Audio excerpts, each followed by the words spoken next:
What's up, it's Lincoln. I'm starting a new journey here on YouTube where I begin presenting deeper thoughts from life experiences and lessons that I've learned over the years.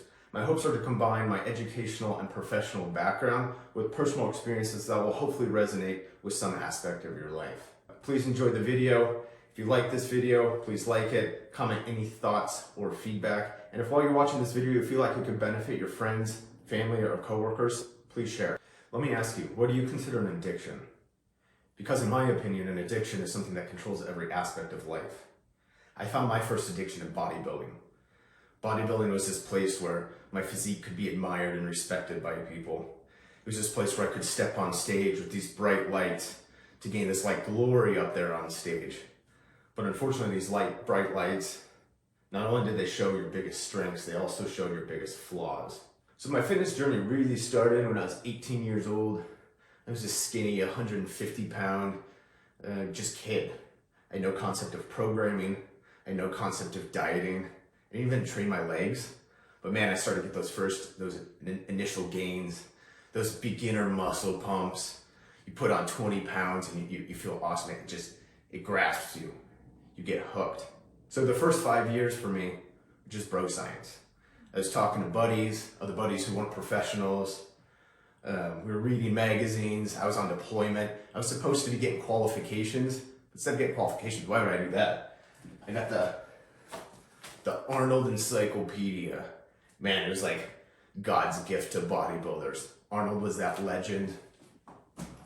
My last year in the Navy, I decided to do my first bodybuilding competition. I did it with two of my buddies. But that was my first one. I went in as a natural athlete and I did my own prep. Now at this point, I've been training naturally for about 5 years and I've always had that desire to just try a cycle, just see what it's like.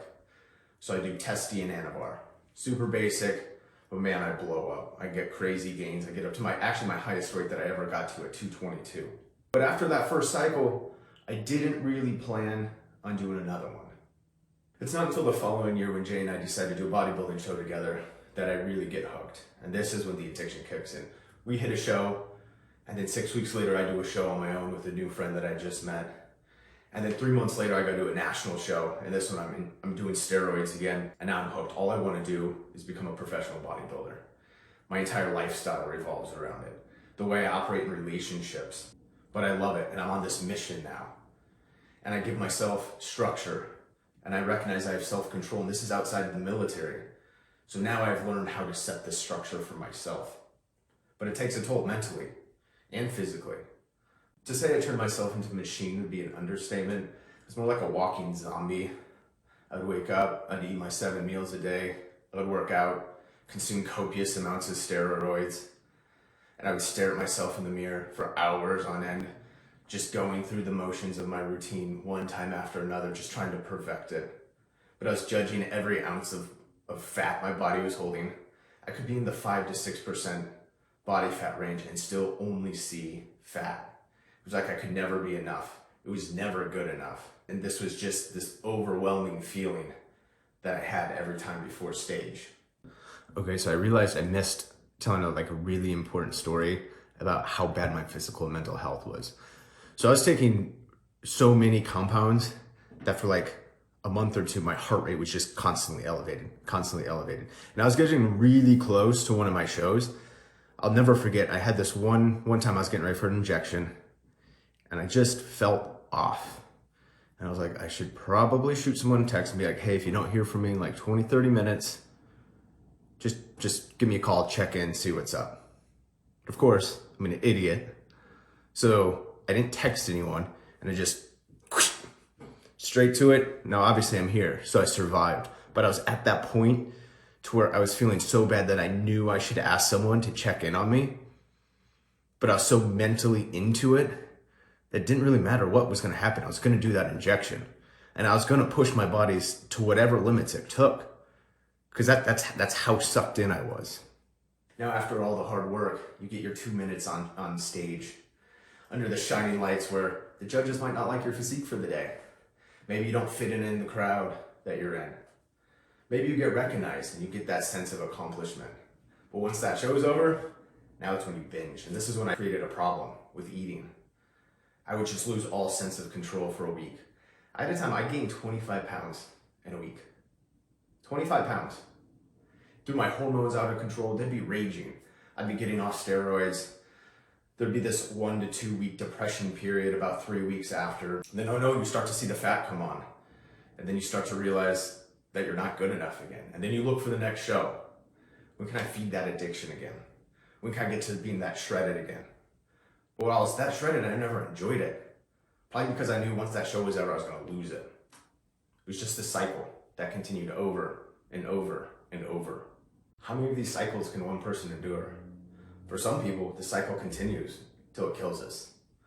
For others, we decide we need to find a way to break this cycle, to kill this cycle, to kill it before it steals our souls for eternity. And I try to control too many little details of my life. I have consciously put in the effort, though, into aspects of my life that I truly believe are making me a better human. I'm still addicted to pushing my limits in the gym, but I'm now also focused on maintaining homeostasis. And this takes place through a balanced and consistent nutrient-dense diet, through habits and routines like sleeping 8 hours a night, meditating to connect with the unconscious, reading and writing to input new information and export my own creative thoughts.